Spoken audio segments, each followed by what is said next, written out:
네, 함께 읽을 하나님의 말씀 마가복음 12장 말씀은 계속되는 주의 십자가 순환과 부활에 관련된 이야기, 특별히 11장부터 16장까지 이어지는 그 장 중에 초반부에 해당이 됩니다. 1절부터 12절은 악한 농부, 그러니까 포도원 농부의 비유를 하시고요. 13절부터 17절은 가이사의 세금 문제, 그다음에 18절부터 27절까지는 부활 논쟁, 그다음에 28절부터 34절까지는 가장 큰 계명의 가르침에 대해서, 그리고 35절부터 37절은 그리스도와 다윗의 자손에 대해서 말씀하십니다. 그리고 38절부터 40절은 서기관들을 삼가라라고 말씀하시며 그들이 잘못하고 있는 세 가지를 지적하시죠. 그리고 마지막으로 41절부터 44절은 가난한 과부의 헌금에 대해서 칭찬하시는 말씀이 등장합니다. 좀 더 구체적으로 보면요. 10절은 시편 118편 22절부터 23절까지 말씀을 인용했습니다. 여기서 건축자들의 버린 돌이 모퉁이 돌이 되었다라는 것은 솔로몬 성전 건축 시에 그 다듬었을 때 남은 돌 혹은 중요하게 여기지 않는 돌이 결국은 그 성전의 기초석이 되었다라는 말인데요. 이 구절이 역사적으로 담고 있는 의미는 이스라엘 백성들의 나라가 멸망하게 되었고 그 주요한 또 핵심이 되는 사람들이 실제로 죽게 되었죠. 그리고 남아있는 사람들이 외국으로 끌려가게 됩니다.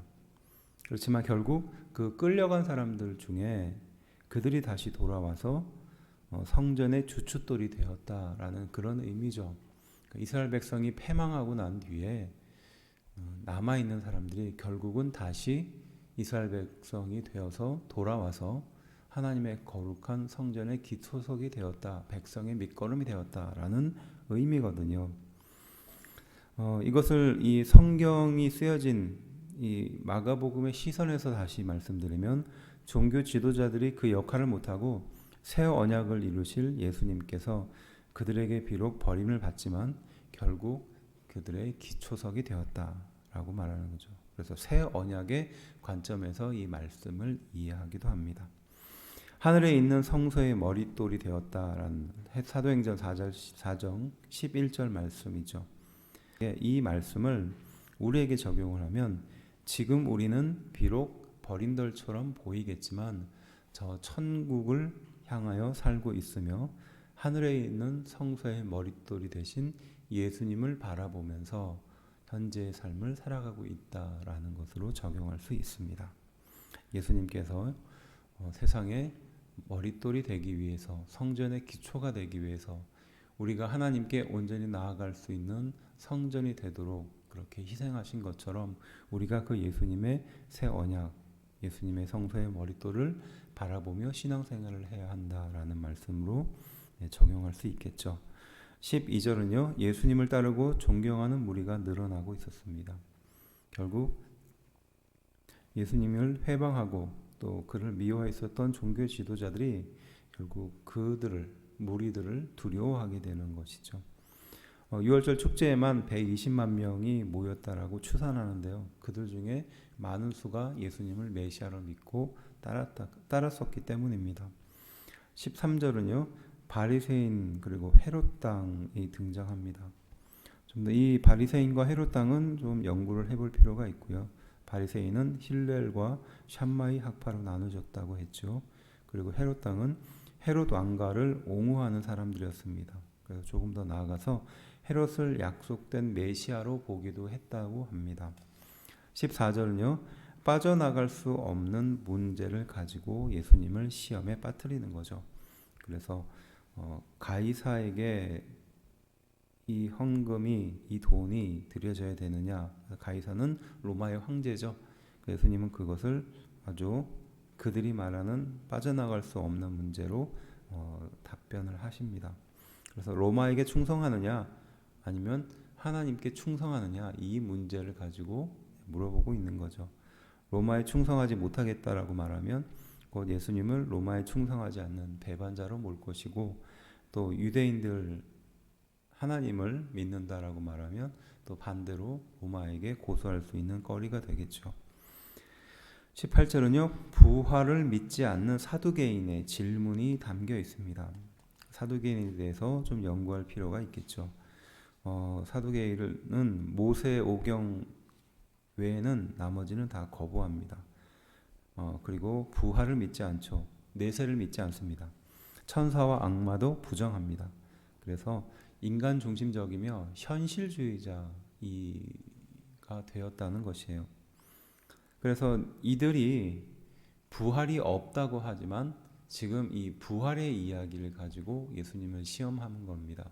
그래서 결국 이 이야기의 요지는 부활이 없다는 것을 말하고 싶었던 거예요. 19절에 모세의 계대결혼법, 신명기 25장 5절부터 6절에 등장하는 이 계대결혼법을 이용해서 본인들이 믿지 않는 부활의 관계를 질문하는 것입니다. 25절은요. 그들의 무지함을 예수님이 오히려 지적합니다. 그래서 그들이 잘못 알고 있는 현세와 내세의 차이점을 예수님이 지적하시죠. 26절은요. 그들이 중요하게 여기는 모세 오경의 말씀을 들어서 모세가 부름을 받았을 때 그 조상 아브라함과 이삭과 야곱이 함께하고 있다는 것을 간접적으로 말씀하고 있습니다. 그러니까 모세와 아브라함과 이삭과 야곱은 죽은 것이 아니라 지금 하나님과 함께하고 있다라고 예수님이 말씀하시죠. 27절은요. 산자의 하나님이라고 말하는데 바로 그것이 그들을 말하는 겁니다. 아브라함과 이삭과 야곱, 이 사람들이 바로 하나님과 더불어 살고 있다. 죽은 자의 하나님, 그러니까 이미 죽어서 없어진 존재의 하나님이 아니라 지금도 함께 하나님과 살아있는 존재인 하나님이다라고 예수님은 말씀하신 거죠. 그리고 28절은요. 서기관을 말합니다. 글을 옮겨 적는 자입니다. 랍비며 율법사입니다. 그래서 28절부터 34절은요. 바로 그의 지혜를 칭찬하는 장면이 등장합니다. 그리고 35절부터 37절은 예수 그리스도가 다윗의 자손인가 이 질문에 대한 답변을 하시면서 다윗이 오히려 하나님을 그리스도 주라고 칭했다라고 말하며 그 말을 반박하죠. 그리고 38절은요. 바리새인과 서기관들의 잘못된 행동을 지적합니다. 대표적으로 세 가지의 특징이 있는데 첫 번째가 상석이죠. 높은 자리에 앉으려고 하는 마음입니다. 두 번째, 과부의 가산을 삼키는 사람입니다. 가장 연약한 또 힘없는 사람의 돈을 빼앗으려고 하는 사람이죠. 마지막 세 번째는 외식으로 길게 기도하는 사람이라는 겁니다. 41절은요. 헌금함이 등장합니다. 연복입니다. 여인의 뜰에 놓여졌고 노쇠로 만들어진 13개의 헌금함이 있었습니다. 9개는 성전세와 헌금을 드렸던 헌금이고요. 4개는 가난한 자를 위해서 준비되었던 헌금함입니다. 그때 여러 부자는 이 헌금을 많이 한다라고 말씀하고 있거든요. 그러니까 당시의 헌금은 금속으로 드렸잖아요. 금속으로 드렸으니까 이 노쇠가 얼마나 많이 소리를 울렸겠습니까? 그러니까 헌금을 많이 드리면 큰 소리가 주변에 났던 거고 주변 사람들도 다 알아들을 만한 그런 큰 소리였던 겁니다. 42절은 두 렙돈입니다. 한 고드란트라고 표현하는데요. 렙돈은 당시에 사용한 화폐의 가장 작은 단위입니다. 그래서 노동자 하루 임금의 128분의 1에 해당되는 헌금 돈이죠. 43절부터 44절은 바로 가난한 과부의 헌금을 칭찬하는 장면이 등장합니다. 그렇지만 이 본문이 이 말씀이 궁극적으로 우리에게 주는 교훈의 포인트는 자신이 가지고 있는 것을 다 드려라라는 것에 맞춰져 있는 것이 아니라 과부가 자신의 생활비 전부를 드리고 있는 이 현실에 대해서 이 잘못된 그 율법을 가르쳤던 그들에 대해서 예수님이 비판하고 있는 것이죠. 너희가 얼마나 이 가난한 과부를 괴롭혔으면 그 가난한 과부가 가지고 있는 굉장히 작은 돈인 그 헌금을 그리고 하루의 생활비 전부를 헌금으로 들게 만들었느냐. 바로 그들의 외식을 또 그들이 율법을 잘못 적용해서 가장 연약한 또 당시에 하나님의 말씀 그러니까 하나님을 사랑하고 내 이웃을 내 몸과 같이 사랑하라는 이 가장 소중한 말씀의 핵심을 지키지 않았는가를 바로 이 말씀을 통해서 보여주고 있다는 것이죠.